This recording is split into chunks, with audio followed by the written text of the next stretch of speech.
The 2024 Mercedes-AMG GT 63 SE Performance is the next generation of AMG performance here with over 1,000 pound-feet of torque in this thing and truly bonkers performance that's still built with the twin-turbo V8 engine at the heart of it. So you have the awesome V8 sound still, you have all the excitement of the V8, but you still have the electrified performance with an electric motor in the rear that gives you even more power and only enhances the experience of the AMG, as long as you don't mind a little bit of extra weight. We'll get into all that and more in this video, along with covering the exterior styling, the interior, taking it for a drive and seeing what it's like out on the road, as well as talking about the kind of efficiency you can expect and also the pricing and how it compares to the competition. So as far as the styling here on the AMG GT, I'm just going to call it that because the whole name is too long to repeat over and over. But the main thing here is that all of these AMG GT four-doors got some refreshed styling here recently, where you have a wider grille and it's more opened up there with the extra cooling beneath the traditional slats you're used to there. And this one also has the aerodynamics package, which gives you those little flicks here in the front and in the rear, along with the fixed rear spoiler. And honestly, that spoiler is the only main giveaway that this is something that's expensive and fast. Obviously it's a Mercedes and it has some presence to it, so that gives away the expensive thing a little bit, but not quite the $214,000 expensive vibe like this one is as tested. And so it's really subtle, especially here in silver, which is a no-cost option. A very simple spec as far as the paint and all that goes. But, it looks really nice still up front, I have to say. And, coming down to the sides here, it's still very impressive with these 21-inch wheels with, again, these massive brakes hiding behind them. Really impressive, these carbon ceramics. And the goldish caliper is a nice touch as well. You also have the E-Performance badging here underneath the V8 bi-turbo badge, just to let everyone know that you do have the next level up here. And the faux vent is kind of funny considering just how performance oriented this vehicle is. And just a nice fastback silhouette here still for the AMG GTs. They've been around for a while, this body style. I was admiring these back in 2019 whenever these first came out, and they still look really great to this day. And then going out to the back there, you can see once again the rear wing that's fixed. But I also actually recently got to check out another one of these that Mercedes-AMG provided to the Automotive Video Association at a recent event that I was at. And that one was China Blue, which is one of the manufacturer colors that's an extra cost option, and looked really great in that color, but also shows you how it can be a little bit more subdued not having the rear wing there if you want to fly under the radar a little bit more. And both options are great, and it's great there's so much customization here. There's a lot of other colors you can get for these too. It's really great. They've really made the color palette a lot more colorful here for these. But otherwise, out back there you have the very aggressive rear diffuser. You have those exhaust tips, which are very prominent there, and the red outlining on the badging there, again denoting something special here with the E-Performance thing. And overall, I still think it's a really nice looking vehicle, even though again it really does fly under the radar here in silver. The interior of the E-Performance AMG GT is largely the same as any other AMG GT four-door, and honestly these days with these giant hyper screens and stuff you're seeing in newer Mercedes, this simpler setup with the 12.3-inch screens, two of them, as well as some good physical buttons, I actually really like this interior. I think it's aged very well, and I'm going to be sad to see it inevitably get replaced by, something else here in the future, most likely. But as far as the main stuff on this interior, we can see this one is not subtle on the inside, at least, with this red leather, which is, an option that's over $2,000. And, it's nicely perforated, though, and great looking seats. They also are heated and ventilated. You can get massage on these and all that. And all the adjustments here for bolstering and all that are available, too. And really great seats, and a little bit on the firmer side compared to some other Mercedes, but it's an AMG, that's what you're expecting. The AMG steering wheel is also fantastic. It has the familiar double spokes on each side like you see on other Mercedes products, but of course here for the AMGs you have these little drive control selectors right on the wheel to change your drive modes and tweak a couple of the settings there. You also have nice big beautiful paddle shifters here, and it's a really thick wheel. Has a good 9-3 grip though here still, and a good little 10-2 notches, flat bottom, and a really great steering wheel. The gauges here are, again, pretty similar if used to any other Mercedes from the past several years here. The big news here is you have, the more aggressive settings here for the AMG. So you have the Super Sport and the Sport settings there. And especially the Sport setting I really like, because it gives you a lot of the extra temperatures there. for battery and electric motor temp if you want to keep an eye on those. And, you know, it's really nice. You can have it as customizable as you want. If you go to the regular classic look, you can, you know, scroll through the usual stuff in the middle there and have exactly whatever you want displayed on there. But a really nice system. You can also get a head-up display in these. I don't believe this one has that option though, but not something that I would personally miss. But coming over to the middle here, you have again another 12.3-inch screen, which does have touch as well as this little controller pad down here, so you can interact with it either way. It also has wireless Apple CarPlay, wireless Android Auto, which works great. It's a nice big display for that. Really a nice look. As far as the other Mercedes menus, again, this is stuff we've seen for the past 5 years or so. So nothing radically new there, but, you know, just still nice and easy to, you know, do the navigation, nice and easy to navigate all the other stuff. There's the Track Pace app and all the other, you know, data you can pull up there if you'd like. And overall, you know, really well done screen. Now coming down, you have, you know, these really cool little customizable buttons that have little displays. You can see, you know, what it's changing as you're messing with them. And great, you have, you know, easy access to a lot of these functions, like turning on and off the electric sound that, you know, comes on, and you know, suspension settings, manual shifting modes, all that kind of stuff is within one easy button press versus others where it's hidden or it's, you know, more convoluted. I love how simple this is. You'll also see in this area that you have your 2 cup holders, 2 USB-C jacks, and a power outlet in there, and then you have this tiny little center armrest which just has enough space for a wireless charging pad and another USB-C jack there, but pretty small, very shallow, but it does fit like a sunglasses case, for example. If you don't want to put your phone in there, you can't have both, but you can do one or the other. You also have nice and wide pockets in the doors at least, so that's great for, you know, bottle holder there. So not a ton of storage up front here, but again, this is a more sporty focused vehicle, not focused on utility really, but just keep in mind, not a whole lot of places to stash stuff up front here. Now, one of the nice thing though about the interior experience up front here is this Burmester 3D surround sound system, which has 25 speakers and 1,450 watts of power. And in typical Burmester fashion, it's fantastic. It sounds so good with the surround effect and just the clarity and the crispness. I always love Burmester stereos, so really well done there. Moving on to the back seat here. This one has the option for the 2 performance buckets in the back there. You can still get, you know, kind of like a regular bench if you'd like, but this one has those aggressive seats. The only warning I'll say about that, if you are someone who has car seats like I do for children, they don't fit really great because of how aggressively the seat bolstering is, especially on the bottom there. So I wouldn't recommend these if you're going to put car seats in, but obviously it's a very niche use case. For everyone else, they're going to be really fun and fantastic because they really do hold you in really well back there. And, you know, it's otherwise pretty basic. And because you get those performance seats, there's no like armrest, which is kind of surprising for a vehicle of this class. No center armrest. You just have, you know, another wireless charging pad and cup holders and USB jacks there. They also do have their own air vents here, but also no tri-zone climate control here as far as at least, you know, any access to the rear seat passengers to be able to, you know, control any of that stuff. But they do have their own power outlets down there as well, and a nice view to look out of here with the panoramic roof that you have on this one as an option. They also have pockets on those doors as well. But moving on to the cargo space, that is certainly something that has been compromised. So that big bump you see there is because of the battery pack for the e-Performance version. So, you know, not going to be as practical as a non-e-Performance version of this. And so it kind of negates some of the practicality of this hatch. Obviously, you still have a good amount of space, and the fact that you have the hatch means you can stack things a little bit more. But, you know, with that reduction there, I'd say this is now pretty much the equivalent of like a regular sedan, maybe even a little less so than an average sedan from like an E-Class or something like that. You know, it's not going to be as practical, but you know, that's the price you pay. Unfortunately, for the performance is the compromise there. But anyway, let's start it up and go for a drive. So you have the nice matte black Mercedes-AMG key. It's the same kind of key as other Mercedes, but just has the matte black appearance there on it. And still really nice key though, nice and thin and, you know, very metallic and just feels great. So of course it is keyless access, keyless entry, push button start, all that. So you just leave the key in your pocket, hit the engine start button, and there we go. A little bit laggy there, but turns right on.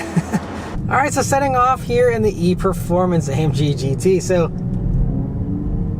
first thing you'll probably notice is you hear those electrified sounds.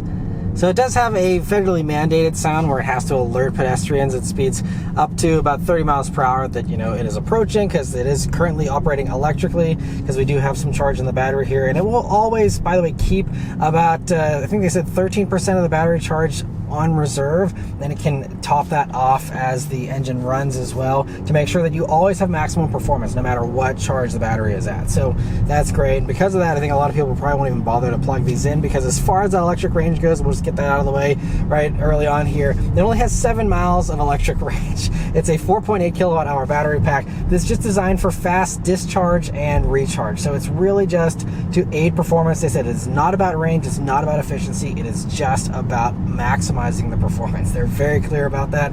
So don't mistake this for any kind of, you know, green option or anything. It's really, I mean, you do have the hybridization and the fact you can drive 7 actual miles on electric power. So I mean, it does have that component to it, but that is not the focus whatsoever. But otherwise though, you also have a button here to change the electric sounds, so you can have it do more.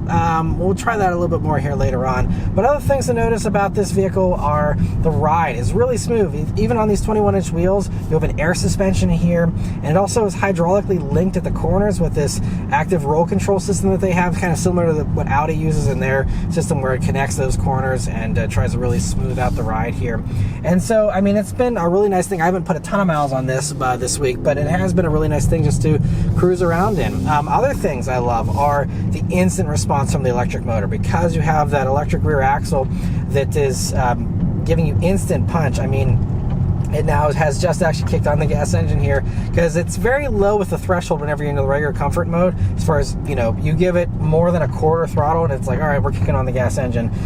But you know, even whether or not the gas engine is running, the electric motor is always right there to give you very responsive acceleration. So even just lightly dipping into the gas, you get an immediate, I mean, you could probably see the front end lifted up. That was quarter throttle still, and it's just like, it's right there. It just wants to rip your head off from the second you say go. And so it makes for a very eager and fun experience, but it also has been fine around town. Like, it hasn't been too jumpy or hard to control or anything like that. It's still very, you know, progressive and all of that. And it's also a really nice thing to just cruise around in at low speeds, you know, comfortably. Nice and quiet, of course, in here. Very refined, very luxurious, like you'd expect from a $200,000+ Mercedes. And also another thing is the braking has been nice and consistent for me. I saw some other reviewers complaining about braking being inconsistent and strange, and we will see as I push it more, because I haven't really pushed this vehicle much. But just in usual around town driving, it's been consistent, which I can't say for other Mercedes with their brake pedals, especially the EVs, the electrified stuff is sometimes a little iffy. But thankfully this one has been really nice as far as that goes. That was a nice, pleasant surprise. But I'm gonna go ahead and put it up into the Sport Plus mode, which immediately kicks on the gas engine here. And let's turn down onto this back road here and see how it is. I'll do a launch later, but just a rolling acceleration here to start, and here we go. Wow, yeah, this thing is fast. Woo!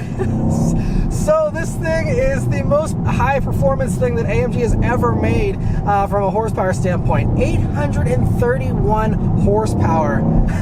And you can feel every one of them. 1,032 pound-feet of torque. 1,032 pound-feet of torque. I'll repeat that again, because, I mean, we're over 1,000 pound-feet of torque now in these AMGs. Like, wild stuff. So that is of course thanks to it still runs a healthy twin turbocharged 4-liter V8 engine, and it's the same one you're familiar with from other AMGs here. It does over 600 horsepower on its own, and then you have this 200 horsepower electric rear axle, and so it all combines to give you a ton of punch. Now, as far as the torque figure, the math doesn't seem to add up, but Mercedes has their reasons for why they're rating it at that torque figure. I mean, I believe it. I don't question it one bit. It's very fast, and I think the official quoted 0 to 62 mile per hour time that they do in Europe there is a 2.9 second time, is what Mercedes claims, and oftentimes those kinds of claims are pretty conservative. I know Car and Driver in the two-door AMG GT was able to get a 2.7 seconds 0 to 60. Now obviously this is, you know, a little bit heavier and bigger here being the four-door, but you know, it's probably not far off, you know, as far as the performance goes here. But also, we'll go back into the electric mode just because before I completely go away from the electric discussion here, I was really impressed with the electric power all week. Now, again, you go through it really fast, but while you have it, if you put it in the dedicated electric mode, I mean, it's still, like you saw, it's still lifted up the nose there. It's only about 200 horsepower again, so nothing crazy, but you know, whenever you're just stomping on it around town and stuff, I mean, it's totally fine. again, clearly you're buying this because you still want the V8 component, so you're not going to spend much time in electric mode. And even if you want to, and you charge it in, and you plug it in and charge it every day, you know, you're still not going to have too much electric fun there. But anyways, speaking of fun, we're coming up to some corners here that I always take, and let's see how the AMG GT e-Performance handles. And so diving in here, wow, yeah, it does not feel like a car that weighs over 5,200 pounds, which is what this weighs. It honestly, yeah, it's really impressive. So there's a variety of stuff. In addition to that very advanced suspension helping you out, like I mentioned earlier, you also have rear-wheel steer. And oh, man, the way this thing rotates, it was very eager to just, you know, really minimize the understeer there and keep on going. I mean, I feel like if I pushed it a little bit more, I could have maybe provoked a little more, at least in Sport Plus mode here. You do also have, even if you want, there's an option somewhere buried in the menus here to go to a fully rear-wheel drive setting for this if you would like. But the all-wheel drive is great. It only enhances performance, of course, having all the, you know, torque vectoring, and it's fully variable with the you know, torque distribution and all that. It's just really very impressive. Obviously, these kinds of roads, it's fun, but, you know, I'm not even getting close to approaching the limits. You really got to take something like this on the track because it's so high performing. We have 275 wide tires in the front, 315s in the rear, massive amounts of grip. They're Michelin Pilot Sport 4S tires. I saw 5S's mentioned elsewhere in other reviews, but this one's running 4S's for whatever reason. You know, I'm sure the 5S is a nice improvement, but you know, the 4S is also a very good tire. And thankfully, we also have nice big brakes whenever you want to slow down all this speed. You have 16.5-inch front rotors with 6 piston calipers. They're ceramic rotors as well, so I mean, lots and lots of stopping power and lots of fade resistance, again, because this is developed to, you know, be able to attack a track as well. Although surprisingly, in the rear we have 15-inch rotors, good size, but only 1 piston caliper is there in the back, so that's kind of strange. You know, typically you have more than 1 piston for the calipers there, so you're not sure, you know, why they chose that, but clearly they had the reasons, and I'm sure it is going to brake just fine on tracks still nonetheless. You know, it's good that you have nice strong brakes to back up a vehicle that's as heavy and as fast as this is. Alright, so I'm going to try and do a launch here. Here we go. Race start. Woo! Yes!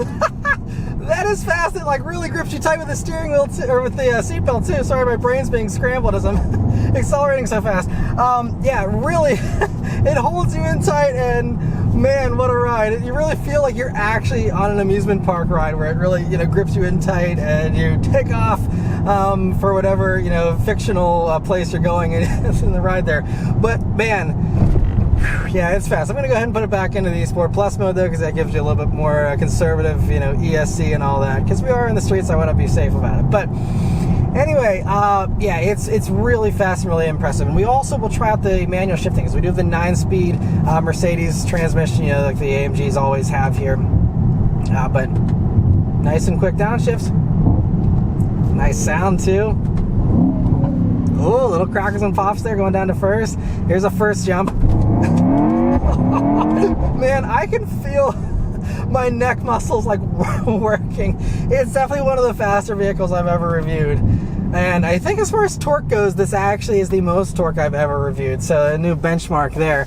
But, man, oh, and it sounds so good. So you get the electrified performance and you still get the awesome sounds.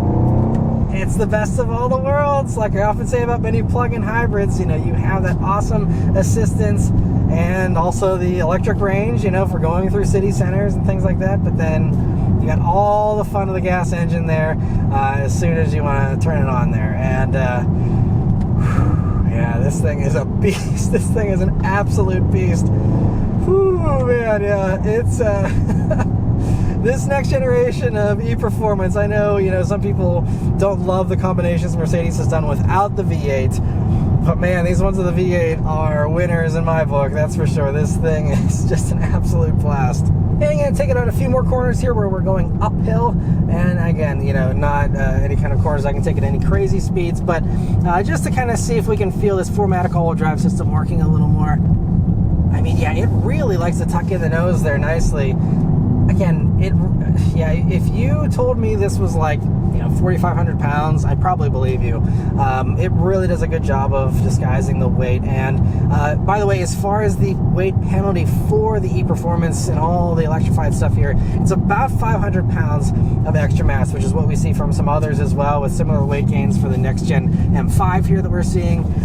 Yeah, I give it a little bit of gas, and yeah, the real impressive thing is that electric motor really instantly ramps up, to give you aggressive input, so that it really helps to, tuck in the nose, but also give you that instant response, powering out of a corner like you never could have before with the regular gas engine. Because this electric motor just fills in every single little tiny gap that this twin turbo V8, which is already a very good motor that didn't have many dead zones or anything, but adding in that electric stuff just makes it even better. And yeah, I mean, so honestly, this kind of, when you look at the spec sheet for this, and you see, yes, tons of power, but you see tons of weight, and you're skeptical, it's a blast. I really do not think that, the 5,000 pound plus curb weight holds it back in any way. I think that, again, because of the electrification, it's higher performing, it's more fun, it's more exciting, and it's actually better. Sure, if you're really pushing it at triple digits on track and you're, squeezing it for every ounce that it's worth here, on its very edge of its limits, taking it at 10/10, sure, you might, find some rough edges, or you might find, some deficiencies. But how many people that buy these are going to be doing that versus how many are going to have a fun back road every once in a while, or a fun canyon, or just want to, take off every once in a while? That's the kind of stuff where this is going to have a huge advantage over the old regular AMG GT 63S, which I, again, reviewed 5 years ago, had a blast in, loved it. It's very fast still. But this, it's just a great evolution. It takes it to that next level and does it again while giving you some electric range if you want it, and, just giving you more of everything and a lot of goodness. And I think they did a really good job too of blending it, because whenever I read on paper, this is a very complicated system, which, by the way, I didn't even mention, it also has a separate 2-speed transmission for the electric motor in the rear, plus the 9-speed up front here. So there's a lot going on. It can also send power from that electric rear motor to the front to give you all-wheel drive even when you're just in electric mode, which seems like overly complicated for something that probably isn't needed that often. But it really, so we have, power running to the front, power running to the back from the gas engine. We have another automatic transmission back there. We got one up front here. There's a lot going on in this vehicle, but thankfully it all does it seamlessly. It doesn't feel like some weird science experiment or something. This is, really flawless. And, if you hop in this and you didn't know, you just think it's a really fast AMG GT that happens to have a little bit of electric range there. It's really...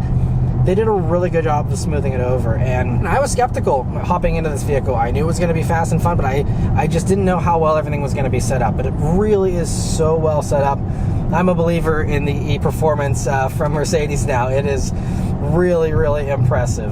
And now out on the highway here in the AMG GT, whenever you just chill out and you're just cruising behind traffic here, it's really nice. Now this one does have the driver assistance package, which Mercedes still nickel and dimes you. It's $2,000 for this package.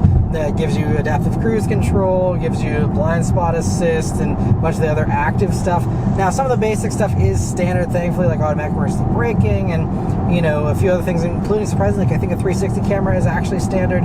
So they do give you some stuff as standard, which is interesting. But regardless, as far as the Mercedes driver assistance tech, it is very good if you do want it. I guess, you could also look at it that way. Instead of them nickel and diming, it's just them giving you the option of whether or not you want the extra complication and extra assistance of all this tech. But, we're coming up some gentle corners here. We'll see how it does with the steering assist, the lane keep assist that you have here on this one as an option. And, I have a lot of experience with these systems and other Mercedes. They work really well. It's pretty consistent with the steering assist. You even can do the automated lane changes. And the newest stuff, I haven't tried this enough to see if it's going to try and do a lane change on me. It doesn't seem like it is, because we are doing well under my selected speed here and there's no one around and it's not doing a lane change. So I think that's something that's reserved for some of the newest Mercedes models, but should still be totally fine. It's right down the adaptive cruise, for a long highway drive and all that. But again, this is a driver's car and it is a Grand Tourer, but it's something I'm sure a lot of people aren't even going to use. But if you do happen to use this tech, just know that it works pretty well. Another thing that buyers might not pay much attention to is the fuel efficiency of this vehicle. So that's really going to come down to, again, how much you plug it in and how much you drive beyond 7 miles every day. But it'll do, they say, on gas only, about 18 mpg combined, which honestly is actually really good for something that's this fast. Anything else that's this fast is going to be, you know, way worse with fuel efficiency. I mean, you'd be talking, you know, 15 or less probably. So again, the electrified thing gives you the extra, you know, performance, that next evolution of performance, but without a fuel economy penalty. And yes, you know, the gas motor has to drag around an extra 500 pounds that it usually wouldn't drag around.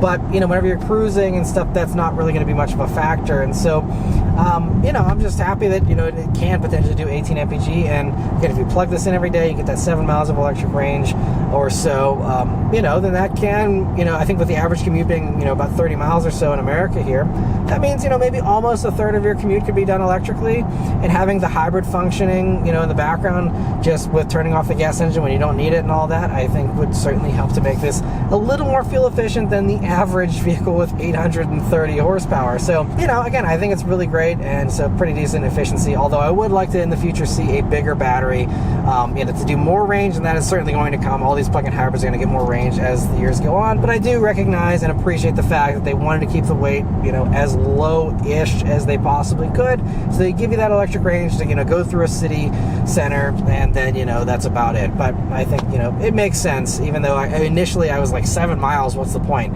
But now, you know, experiencing it in the way they set it up and the fact they're not focused on that efficiency, you know, I think it makes sense, and it just helps to enable this awesome performance. One other unintended side effect of this is this really is a great daily driver because it gives you electric, you know, like acceleration whenever you're, you know, pulling out from a stop and things like that. And so, you know, if you're someone who does appreciate electric vehicles and you like that instant response, this gives you that instant response while still giving you that gas engine. Again, the best of both worlds. But, you know, I'm able to like jump out into traffic and, you know, pull out of an intersection quickly and not have to worry about this handoff or anything. Like, it's instant with that electric punch, and it's enough punch to get you out of the way and, you know, get you where you need to go. And so, yeah, they did a really good job setting this up. But the last thing to mention here is the pricing and how it compares to its very few competitors.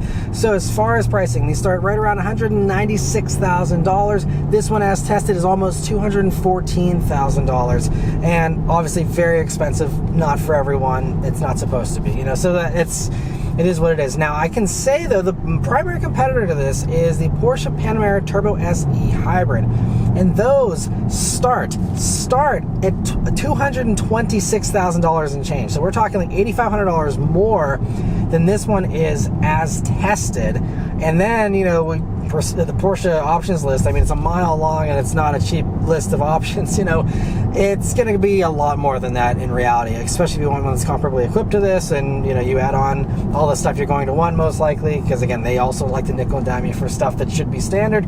But because of that, you know, it's just the Panamera is going to be a lot more expensive. And surprisingly, though, the Panamera does do a little bit less horsepower, but as far as the 0 to 60 times and all that, the performance is relatively the same. It also weighs about the same as this.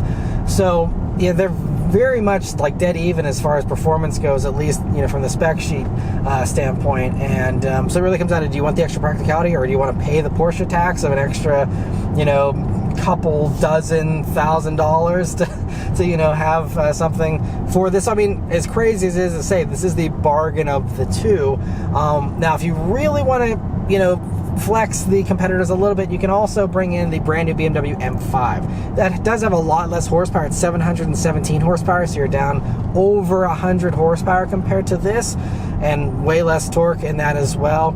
But, and it's also 0 to 60 time. I think they're claiming like 3.4 seconds. BMW is famously under reporting their 0 to 60s typically. I'm sure it can do faster than 3.4, but that's what they're claiming, which is a full half second slower than the claim of this. But the kicker is the M5 is going to be starting at $120,000. And it looks like there are a few options, and some of them sure are going to be pricey.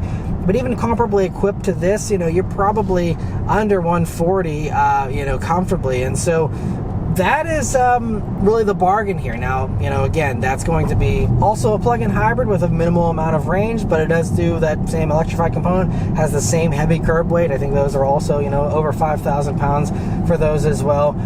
So same kind of dilemmas and same kind of perks, you know, with that, just again, a little bit less power potentially on paper. But again, it's just so much cheaper. And you can also get those with the M5 Touring here, which is even going to be available here in the States, give you that wagon practicality. And so that's really the value bargain thing. Again, you have less bragging rights, you have, you know, less horsepower, less torque. You can't tell people you have over 1,000 pound-feet of torque like you can in this, but, you know, effectively you're going to have a very similar amount of thrust, similar kind of handling most likely. I'm excited to hopefully try out the M5 at some point down the road, but, you know, in the meantime, I think this is definitely king of the hill, and even when that M5 comes, again, it's going to probably be less performing than this is, but, you know, again, at that point it'll be a pretty big price premium. But, you know, it just comes down to your preferences and all that. Obviously things like this, especially when it's this expensive, is not a fully rational, value-oriented approach as far as the buying decision for something like this. But, you know, just know that you can get a similar thing with the M5 here for, you know, about half the price or so. So that's the last thing to mention, but otherwise there's no other competitors really, and it's really cool how this is such a pioneer in many ways. Speaking of pioneers, we're just passing a BMW i8, another pioneer of the plug-in hybrid performance thing. But anyway, you know, I really love this. Again, I was skeptical of it whenever I first heard about it. I was skeptical when I, you know, read more about it, but getting behind the wheel, experiencing it, trying it out for myself, I'm really impressed with it. And I have to say, I've been, you know, not in love with a lot of the Mercedes stuff they've put out recently. You know, from the lower stuff to some of the higher stuff, you know, they don't, you know, do everything perfect all the time. They do have some flaws, but this vehicle is set up to be darn near perfect in my mind. As far as, again, I don't feel any flaws. I don't see any glaring annoyances or anything. It's been just a really fun thing to live with, and yeah, I really have nothing to complain about, honestly. So anyway, that's all of my thoughts here on the Mercedes-AMG GT 63 SE Performance 4-door, which I guess that's the only complaint I can't say is the name's too long. Cut out some of that, come up with some other creative way to say that. But anyway, that's all of my thoughts on this vehicle. Let me know your thoughts on it in the comments below. Huge thanks to Mercedes-AMG for providing me here with this vehicle to review for you guys today. Yeah, thank you all very much for watching, and I'll see you guys on the next one. Take care.